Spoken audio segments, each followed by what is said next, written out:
읽은 본문 1절에 나오는 등등이라는 표현과 마지막 17절에 나오는 충만이라는 표현을 중심으로 해서 한번 제목 따라 하겠습니다. 자기 충만, 성령 충만 이라는 제목으로 하나님 말씀 나누려고 합니다. 1절, 2절 다시 한번 교독하고 시작하겠습니다. 제가 1절 읽고 2절 여러분 읽겠습니다. 사울이 주의 제자들에 대하여 여전히 위협과 살기가 등등하여 대제사장에게 가서 2절 읽겠습니다. 시작. 다메섹 여러 회당에 가져갈 공문을 청하니 이는 만일 그 도를 따르는 사람을 만나면 남녀를 막론하고 결박하여 예루살렘으로 잡아오려 함이라. 1절에 등등이라는 표현이 나옵니다.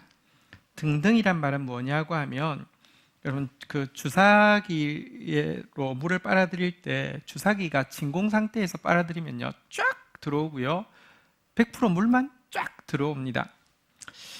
이것처럼 오직 한 가지 생각밖에 없고 그 외에는 아무 생각도 없는 상태를 등등이라고 하는데요, 지금 사울에게는 위협과 살기가 등등했습니다.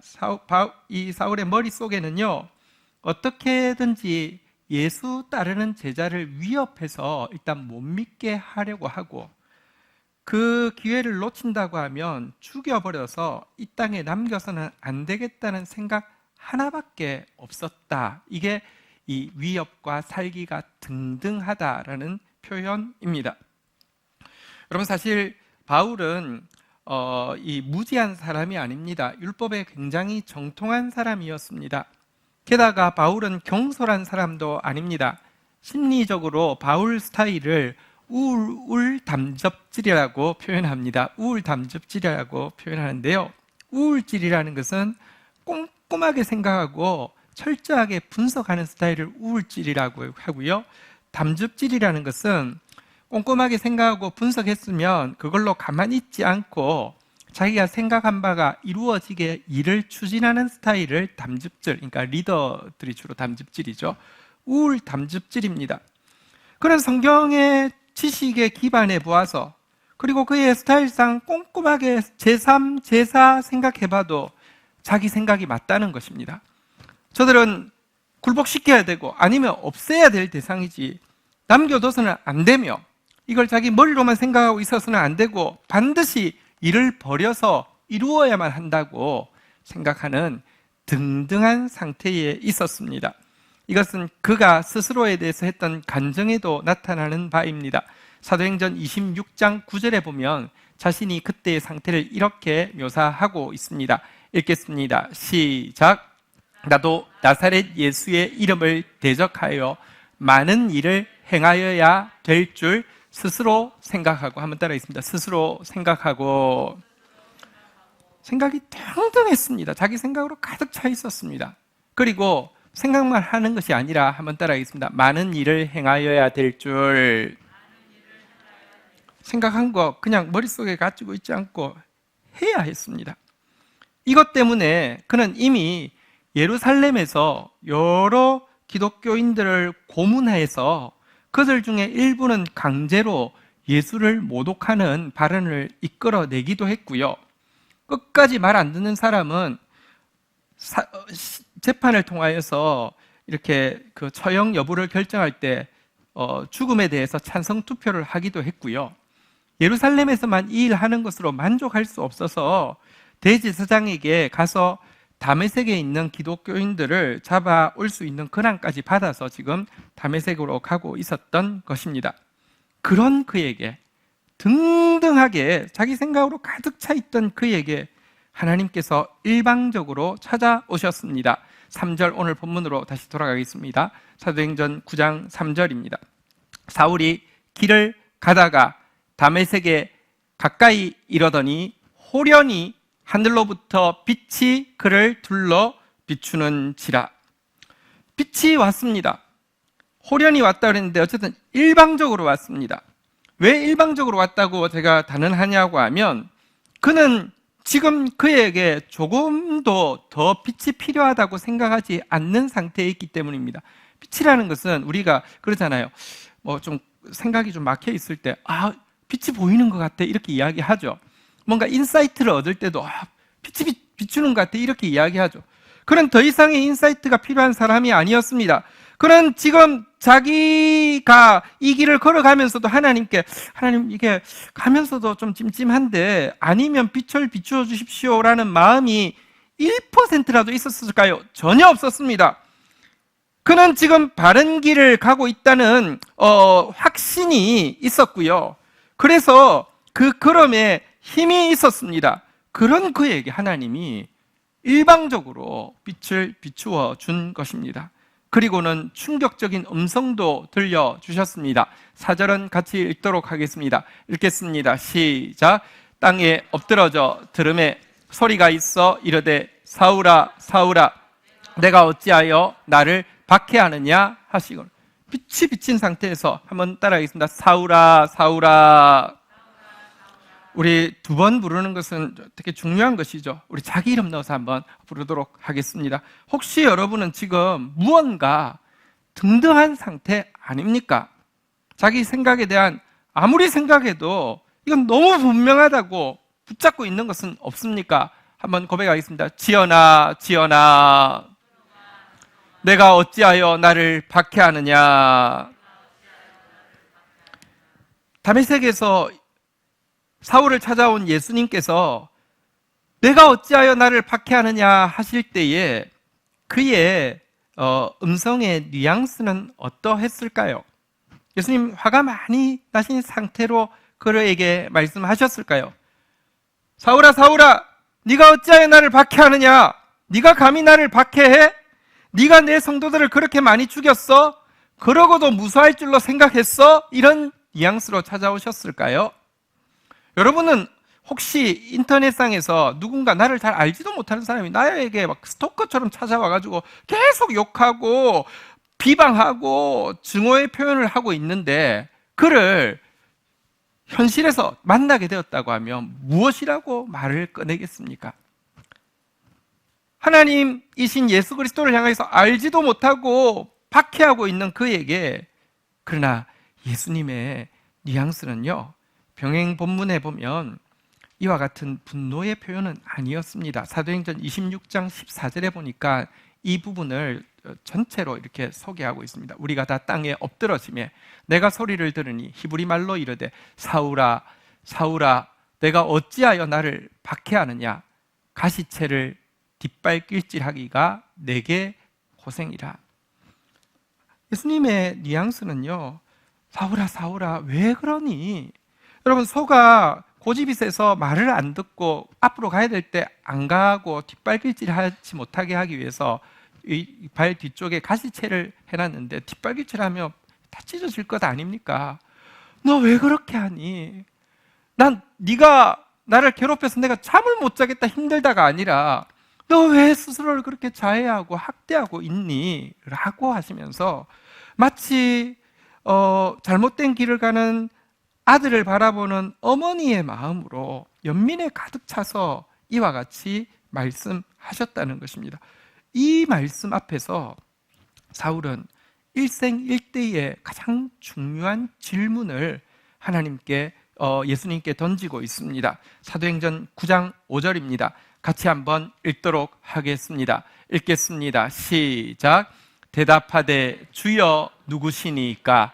이르되 나는 내가 박해하는 예수라. 한번 따라하겠습니다. 주여 누구시니까? 정말 중요한 질문입니다. 하나님 도대체 누구십니까? 라고 묻고 있는 내용이죠. 여러분, 그는 지금까지 하나님에 대해서 너무 잘 알던 사람입니다.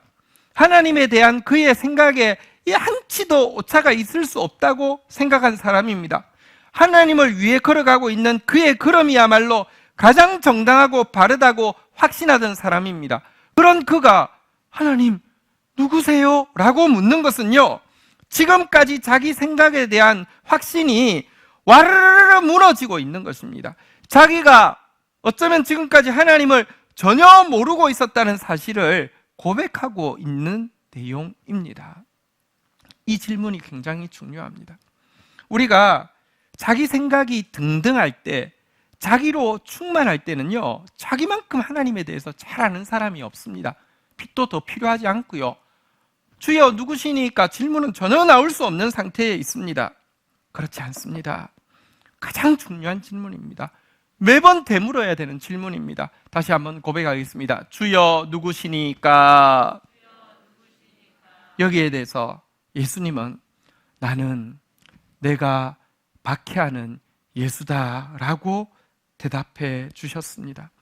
이것은 그에게 천지가 개벽되는 것 같은 충격의 말씀이었습니다. 얼마나 그 순간이 충격적이었던지 그는 자기가 예수가 하나님이심을 알아보는 그 순간에 대해서 이렇게 묘사합니다. 바울이 쓴 고린도후서 4장 6절에 보면 이렇게 비유하고 있습니다. 한번 같이 읽어볼까요? 시작. 어두운 데에 빛이 빛이라 말씀하셨던 그 하나님께서 예수 그리스도의 얼굴에 있는 하나님의 영광을 아는 빛을 우리 마음에 비추셨느니라. 여러분, 우주의 창조를 우리가 다 알 수도 없고 그릴 수도 없지만 모든 것이 캄캄할 때 하나님께서 빛이 있으라 하는 그 순간을 과학적으로 우리는 지금은 지금도 아직 다 완전히 묘사할 수도 없고 알 수도 없죠. 근데 예를 들면 빅뱅으로 요즘은 이제 설명을 하는데요. 캄캄하던 우주에 빅뱅이 팡 시작되는 그 순간은 정말 우리가 경천 진동할 이런 일 아닙니까? 이 순간이 언제냐? 예수 그리스도의 얼굴에 하나님의 영광이 있다. 다시 말하면 예수님이 하나님이심을 아는 순간이 바로 빛이 있으라 선언하시던 그 창조의 순간과 동일했다라고 이야기하는 것은요, 그가 지금 이 다메섹에서 주여 누구시니까? 라고 질문할 때 나는 내가 박해하는 예수라라는 답에서 그가 받았던 충격을 잘 보여주고 있는 것입니다. 사실 우리 인생에도 등등한 순간이 참 많죠. 지금 여러분들은 무언가 어떤 생각에 등등해 있지는 않습니까? 그리고 그것이 여러분들의 성경 지식과 여러분들이 가지고 있는 모든 생각을 동원한 결과 옳다라고 확신하고 있는 부분은 없습니까? 그런데 그렇게 등등하게 가지고 있는 생각에 마치 사울이 다메섹에 가던 길에서 결정적인 전화를 만난 것처럼 하나님께서 여러분들을 찾아올 수도 있습니다. 그런데 이때 가장 중요하게 해야 될 일이 하나 있습니다. 우리 한번 확인해 보겠습니다. 이사야서 55장 6절 7절 먼저 읽겠습니다. 이사야서 55장 6절. 너희는 여호와를 만날 만한 때에 찾으라. 가까이 계실 때에 그를 부르라. 여러분, 여호와께서 찾아오실 때가 있습니다. 가까이 계실 때가 있습니다. 그때 우리가 해야 될 일이 뭔지 아십니까? 7절 같이 읽겠습니다. 시작. 악인은 그의 길을, 불의한 자는 그의 생각을 버리고 여호와께로 돌아오라. 그리하면 그가 긍휼히 여기시리라. 우리 하나님께로 돌아오라. 그가 너그럽게 용서하시리라. 그 결정적인 순간에 우리가 해야 할 일은요, 한번 따라하겠습니다. 나의 길을, 나의 생각을 버리고, 나의 길, 나의 생각을 버리는 것이 우선되어야 합니다.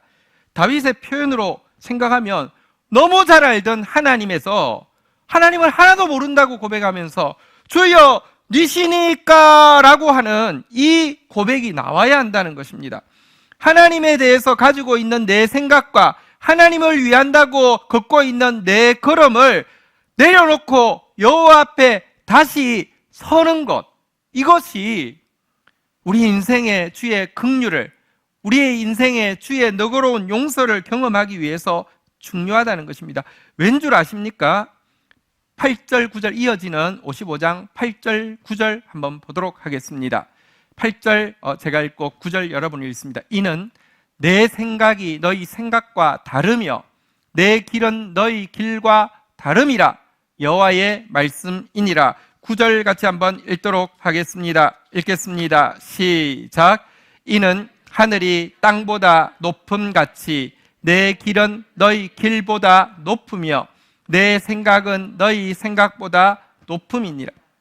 여러분 8절에 보는 대로 내 생각, 내 길이 있는데요, 나의 양심과 나의 지성과 나의 그 노력을 다 들여서 맞다고 생각하는 길, 어쩌면 여러분들 정직한 양심으로 충분한 지성으로 생각한 것일 수 있습니다. 그런데 한 가지 알아야 될 게 있습니다. 여러분 8절에 보는 대로 내 생각, 내 길과 하나님의 생각, 하나님의 길은요 차원이 다르다니까요. 내 생각, 내 길과 하나님의 생각, 하나님의 길은요 마치 내가 땅이라고 하면 하나님은 하늘인 것처럼 너무 높다니까요. 내 것만 보면 틀린 게 없는데요, 내 것만 보지 마시고 하나님 것을 보고 내게 틀렸다고 고백할 수 있어야지만 이런 극적인 변화가 일어나게 됩니다. 여러분 나만 보면 안 틀렸을 수 있습니다. 우리 갈 때 옛날에 줄 같은 거 끌 때 내가 딱 걸음을 이렇게 바로 해가지고 쫙 하면 이렇게 한 거 같죠? 잘 긋고 있는 것 같죠?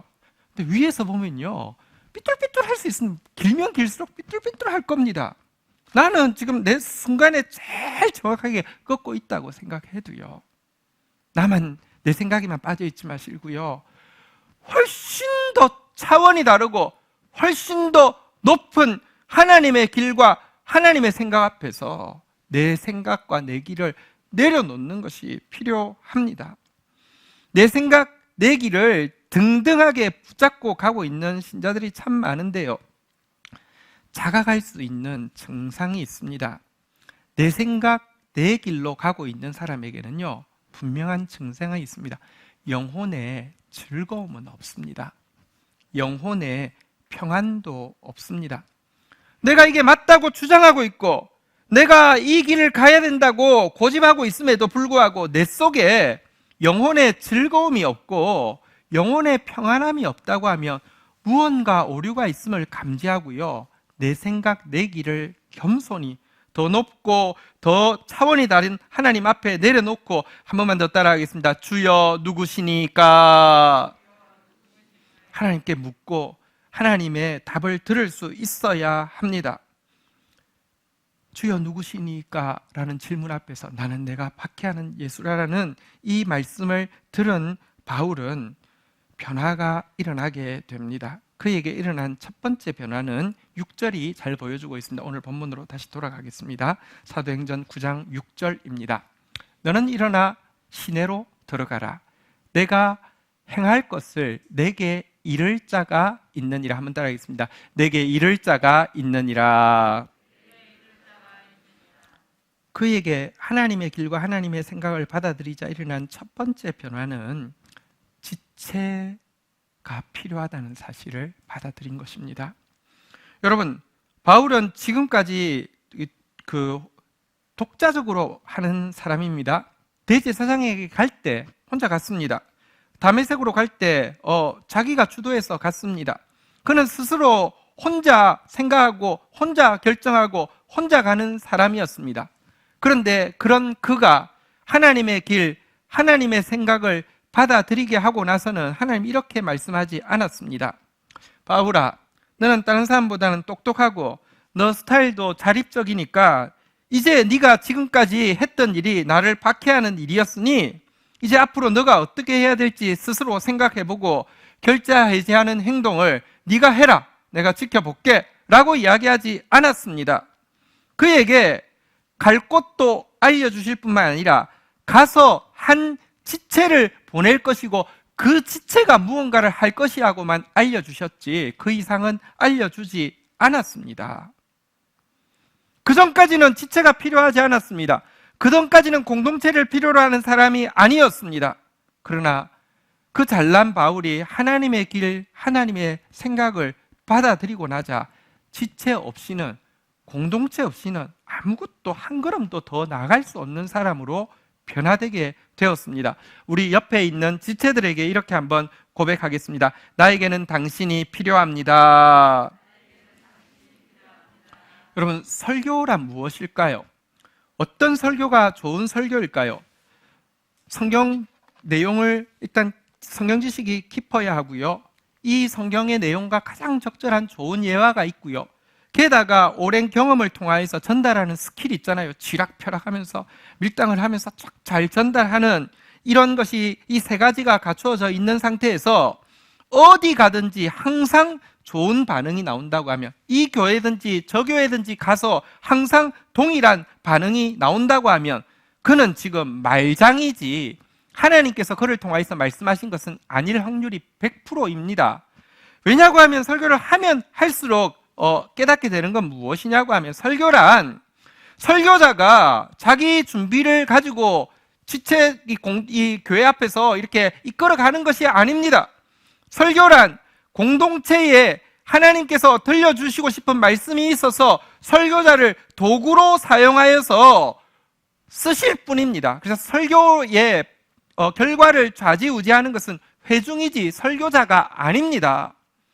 설교자가 바른 설교자가 되기 위해서는 회중이 필요합니다. 회중이 들을 준비가 되어 있어야지만 하나님이 더 말씀을 하시는 것입니다.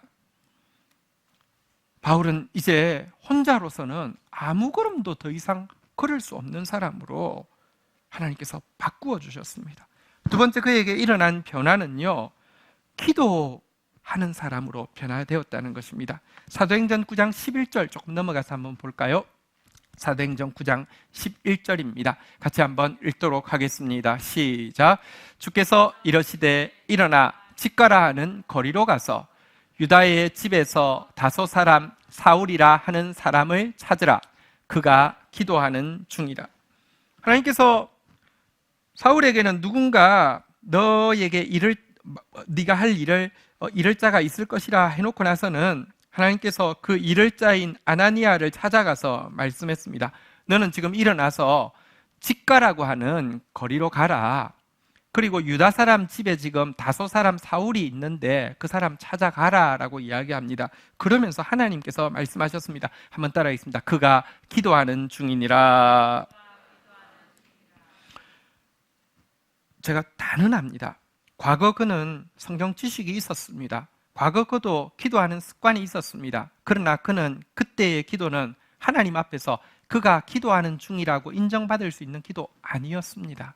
그러나 지금은 하나님의 길, 하나님의 생각을 받아들이고 나서는 하나님께 인정받는 기도하는 사람이 되었습니다. 자기 생각과 자기 길이 무너졌을 때 좌절하고 낙담하고 이제 그만할래 포기하지도 않았고요. 다른 길을 모색하기 위해서 애쓰지도 않았고요. 혹 자기보다 경험 있는 누군가를 찾아가서 컨설팅 받으려고도 하지 않았고요. 하나님 앞에 머물렀습니다. 하나님 앞에 기도했습니다. 이게 진짜 기도입니다. 기도하는 척한 것이 아니라 하나님이 그가 기도하는 중이라고 인정해 주시는 기도하는 사람으로 변화되게 되었다는 것입니다. 자기 생각 많은 사람 절대 기도하지 않습니다. 하나님의 생각 받아들이며 절대적으로 기도하게 되어 있습니다.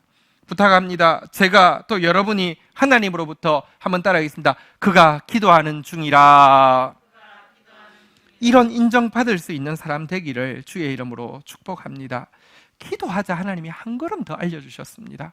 아까 6절에서는 네가 행할 일을 보여줄 사람이 있을 것이라고 했는데요, 12절에 보면 그 사람이 누군지도 알려주셨습니다. 그가 아나니아라 하는 사람이 들어와서 자기에게 안수하여 다시 보게 하는 것을 보았느니라. 기도하는 중에 하나님이 알려주셨습니다. 그 사람은 아나니아고, 아나니아는 너에게 와서 안수할 것이고 안수하며 너의 멀었던 눈은 보여지게 될 것이다 라고 알려주셨습니다.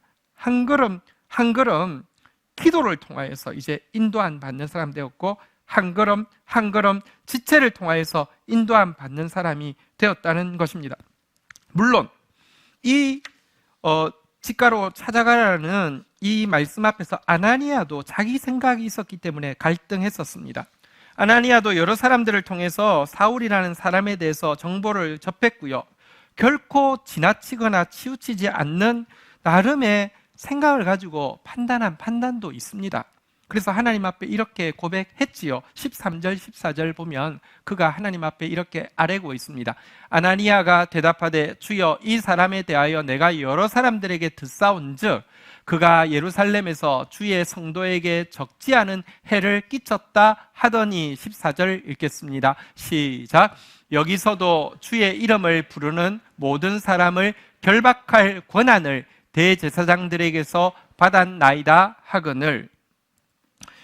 하나님 앞에 이것은 한 사람 말 듣고 이야기하는 게 아니라 여러 사람 말 들었습니다. 예루살렘에서도 적지 않은 해를 이미 끼쳤고 여기 오는 목적도 여러 사람 결박하기 위했다고 하더이다라고 여러분 하나님 앞에 아랬습니다. 근데 중요한 것은 이것은 하나님 앞에 아뢰고 있는 것이지 자기 생각으로 자기 길을 하나님 앞에 고집하거나 주장하려는 의도가 아니었다는 것입니다. 내가 들었습니다. 내가 생각해 볼 때 그는 좋은 사람이 아니기 때문에 저는 갈 수 없습니다라는 이야기를 하는 것이 아닙니다. 단지 하나님 앞에 아뢰던 것입니다. 그러자 하나님께서 그에게 그의 생각을 뛰어넘는 하나님의 생각을 알려주셨습니다. 15절 보십시오. 하나님의 길과 하나님의 생각은 정말 다릅니다. 말씀 읽도록 하겠습니다. 시작. 주께서 이르시되 가라. 이 사람은 내 이름을 이방인과 임금들과 이스라엘 자손들에게 전하기 위하여 택한 나의 그릇이. 네 말이 틀리지 않았어. 그런데 내 생각은 너 생각하고 차원이 달라. 내 길은 너희 길과 하늘과 땅만큼 높아. 그는 이제 이방인들 가운데 복음이 열리게 하는 사람이 될 것이고 그는 왕들에게도 복음을 전할 것이며 그는 너희 백성 이스라엘에게까지 복음의 증인될 사람으로 내가 택했어 라고 말씀하셨고요. 그러자 여러분 아나니아는 자기 생각을 내려놓고 순종하여 바울을 찾아 나서는 그의 길을 걸어가게 되었죠. 한번 생각해 보겠습니다. 아나니아는 이 15절의 말씀을 들을 때에 이 말씀에 대해서 몇 프로 믿음이 있었을까요? 그래? 생각해 보니까 그 사람 똑똑하니까 그럴 수도 있겠네. 그 사람 신분이 높으니까 그럴 수도 있겠네. 여러분 몇 프로 정도 생각했을까요? 저는 이렇게 생각합니다. 여러분 사실은 믿음보다 더 중요한 것이 순종입니다. 이 말씀에 대해서 안 믿은 것 아니겠지만 퍼센트로 생각하면 5% 됐을까요? 10% 됐을까요? 사람 잘 안 변하는데 변한다는 것 자체도 잘 못 믿었을 것이고요. 여러분 사실은 복음을 이방에 전한다는 개념 자체가 없던 시대에 이방에 복음 전한다 믿어지지 않았을 것이고요. 이래도 저래도 겨우 식민지에 있는 유대인인데 임금들에게 복음 전한다 많이 믿지 않았을 것입니다. 그래도요 믿음보다 더 중요한 게 순종입니다. 여러분들 하나님 말씀이 맞으면 일단 순종하십시오. 어쨌든 그는 순종했습니다. 저 생각에는 많이 믿은 건 아니지만 순종했습니다. 그러나 순종하고 나아갔을 때 사울이 눈을 뜨게 되었고 그가 아라비아 광야로 가서 3년 동안 기도하고 돌아와서 하나님의 일을 시작한 것을 보고는 어떻게 될까? 자기에게 주신 말씀이 어떻게 될까? 과연 그가 그렇게 사용될 수 있을까? 아니면 혹시 내가 잘못 들은 건 아닐까 해서 굉장히 유념해서 바울의 소식을 들었으리라고 생각합니다. 그러나 솔직히 말하면요, 바울이 아라비아 갔다가 와서 한 달 반 만에 예루살렘에서 쫓겨나서 다소라는 고향 땅으로 돌아가서 13년 동안 아무도 알지 못하는 그냥 썩어서 지내는 시간을 보낼 때에 여러분 아나니아가 아무리 소식을 접하려고 해도 아무 소식도 들리지 않고 그냥 고향에 가서 그냥 낙향해서 그냥 아무것도 모르게 그냥 지내고 있다는 이야기 들을 때 이렇게 생각했을 것입니다. 그래, 사울은 하나님의 은혜로 구원은 받았지만 너무 죄가 많아서 사용된다는 건 좀 그렇고 구원만 받아도 괜찮은 거지. 어쨌든 나도 그가 구원받는 일에 그 악한 사람이 구원받는 일에 수종된 것만 해도 나쁘지는 않은 거야. 사실 솔직히 그가 어떻게 그렇게 엄청난 일에 왕들과 이방인들과 이스라엘 백성들에게 하나님의 복음을 전하는 일에 사용될 수 있겠어라고 생각했을 것입니다. 어쩌면 그렇게 생각하고 죽었을 수도 있습니다. 13년이라는 기간은 짧지 않은 기간이기 때문에 그렇습니다. 그런데 여러분, 이 아나니아의 생각, 이 아나니아의 길보다 하나님의 길은 무한히 높고 하나님의 말씀은 정확하게 이루어지는 것이었습니다. 이사야서 55장 우리가 읽고 있는데요. 여러분 노트에 이사야서 55장 6절부터 13절까지는 노트해 주시면 좋겠습니다. 10절, 11절 교독하도록 하겠습니다. 이는 비와 눈이 하늘로부터 내려서 그리로 되돌아가지 아니하고 땅을 적셔서 소출이 나게 하며 싹이 나게 하여 파종하는 자에게는 종자를 주며 먹는 자에게는 양식을 줌과 같이 11절 읽도록 하겠습니다. 읽겠습니다. 시작. 내 입에서 나가는 말도 이와 같이 헛되지 내게 되돌아오지 아니하고 나의 기뻐하는 뜻을 이루며 내가 보낸 일에 형통함이니. 아나니아가 천국에 먼저 갔다고 치십시다. 구원받은 걸로 그냥 괜찮은 거지 뭐, 하나님 틀린 건 아니고 하고 갔는데 천국 가서 봅니다. 그를 통하여서 온 세계의 교회가 세워지는 것을 1차, 2차, 3차 전도 여행을 통해서 보게 되었습니다. 감동했겠죠. 천국 가면 다 볼 수 있잖아요. 거기에서 전한 복음이 2000년이 지나서 오늘 우리에게까지 이어져서 수많은 사람들이 하나님 앞에, 수많은 이방인들이 하나님 앞에 서는 모습 보면서 하나님 말씀 정말 맞습니다. 하나님의 길은 정확합니다. 훨씬 높고 훨씬 차원이 다릅니다 라고 천국에서 더 많이 찬양하고 경배하고 있지 않겠습니까? 오늘 본문의 마지막 절입니다. 사도행전 9장 17절 보도록 하겠습니다. 사도행전 9장 17절. 아나니아가 떠나 그 집에 들어가서 그에게 안수하여 이르되 형제 사울아, 주 곧 내가 오는 길에서 나타나셨던 예수께서 나를 보내어 너로 다시 보게 하시고, 한번 따라하겠습니다. 성령으로 충만하게 하신다. 성령으로 충만하게 하신다. 1절에 나온 등등이라는 표현과 17절에 나온 충만이라는 표현은 거의 똑같습니다. 그러나 1절은 자기 생각으로 등등한 것이었고요, 자기로 충만한 것이었고요, 17절 이제 바울은요 성령으로 충만한 사람으로 변하게 되었습니다.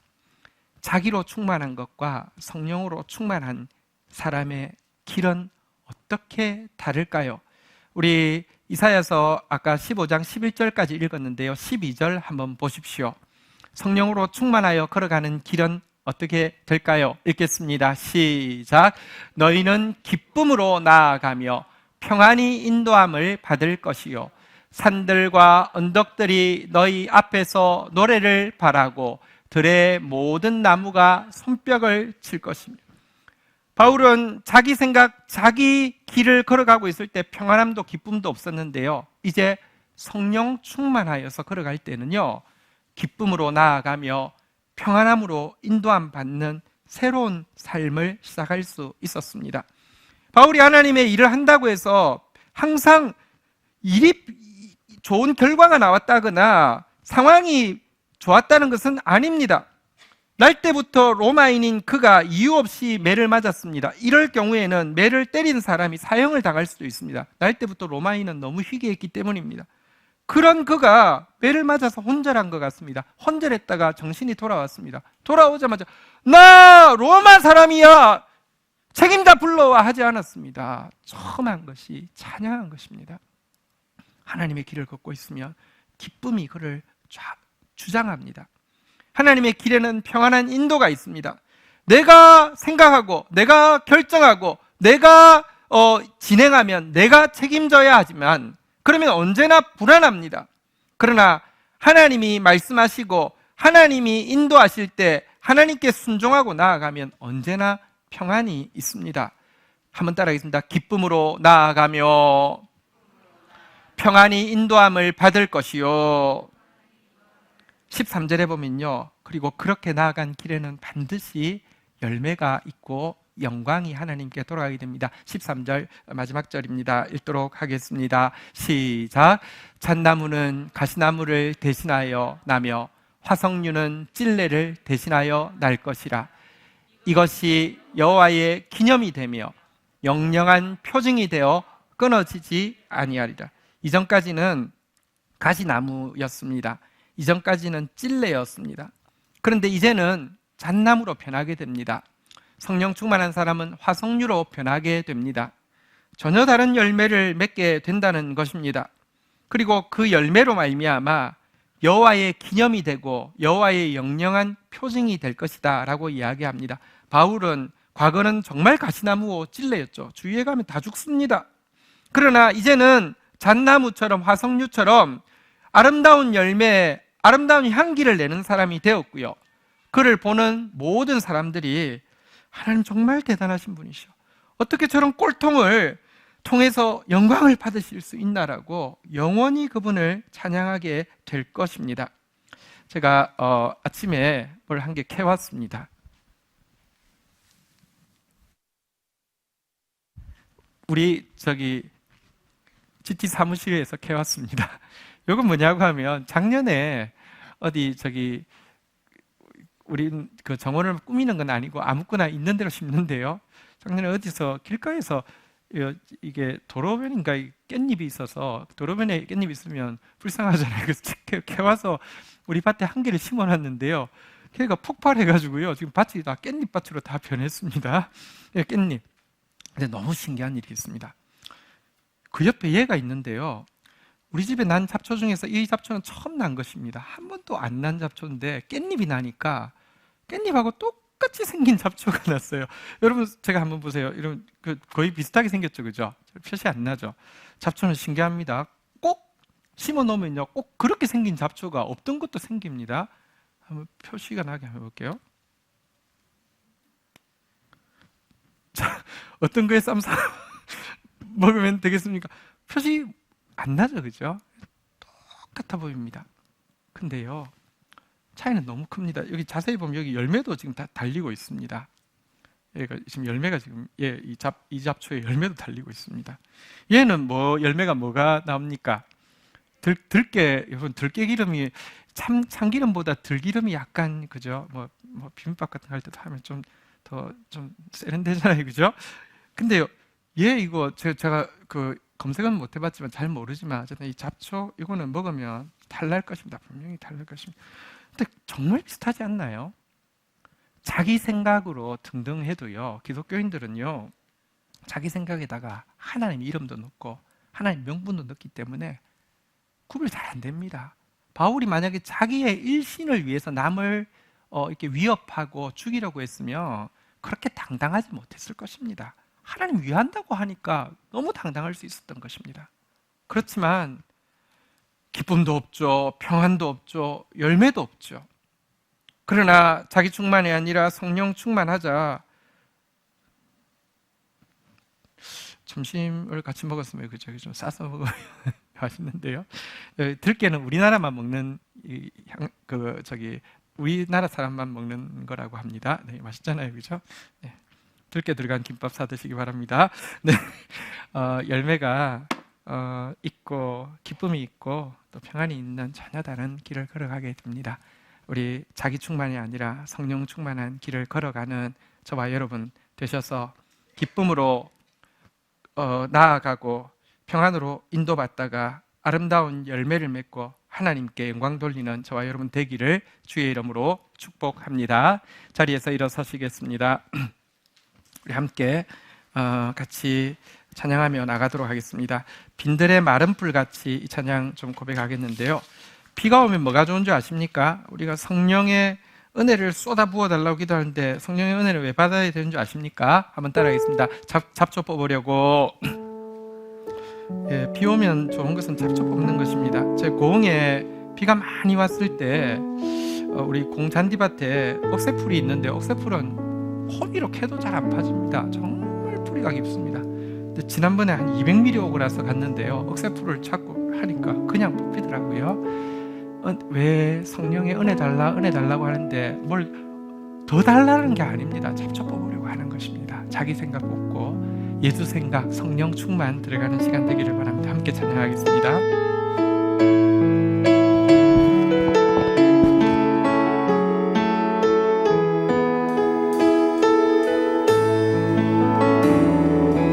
빈들의 마른 풀같이 시들은 나의 영혼, 주님의 허락한 성령 간절히 기다리네.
나의 때입니다. 절 따라 도를 내려 지금이 되길 내 생각을 내려놓을 때입니다.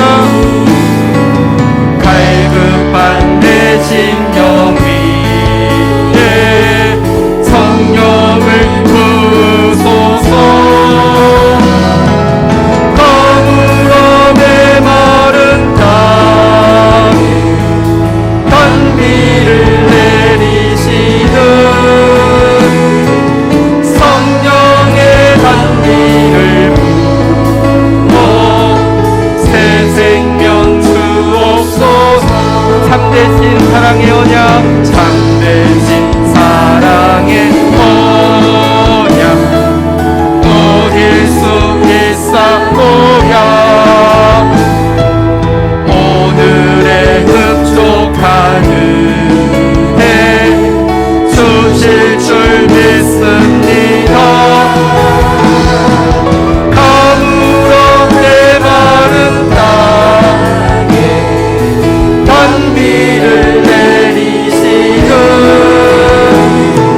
성령의 단비를 부어 새 생명 주옵소서. 자리에 앉으시겠습니다. 우리 시간 묵상으로 기도하기 위해서 여러분들 가지신 이 용지 작성하는 시간 가지겠습니다. 펜이 없는 분들 손 들어서 표기해 주시며 뒤에서 나누도록 하겠습니다. 펜 없는 분들 손 들어 표기하시고요. 설교 제목, 본문, 날짜 적으시고요. 오늘 집에 가셔서 이사야 55장 6절에서 13절 꼭 찾아보시면 좋겠습니다. 오늘 설교 핵심 내용이 무엇인지, 설교를 통해서 나에게 주시는 말씀은 무엇인지, 그리고 사울이 아나니아를 필요로 하고 아나니아가 사울을 통하여서 열매 맺었던 것처럼 오늘 말씀 같이 들은 세번들과 함께 말씀을 나누고 기도하는 것은 우리가 하나님의 사람으로 세워져 가는데 가장 중요한 핵심입니다. 말씀 듣고 세론들과 나누고 싶은 기도 제목 잠시 작성하는 시간 가지도록 하겠습니다. 우리 찬양팀 안으로 들어가셔서 작성해 주시면 되겠습니다.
우리 이 시간 하나님이 오늘 주신 말씀 앞에서 조용히 하나님 앞에 반응하면서 기도로 나가는 시간 가지겠습니다. 나의 등등함을 하나님 앞에서 주여 누시니까 고백하고 나아가다가 지체가 그리고 기도가 다가오게 되고 나의 길, 나의 생각이 아니라 주의 길, 주의 생각으로 충만한 걸음 되어서 평안과 또 기쁨과 열매와 하나님께 영광 돌리는 삶 되어지게 해달라고 우리 같이 잠시 기도하는 시간 가지겠습니다. 주님.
감사합니다.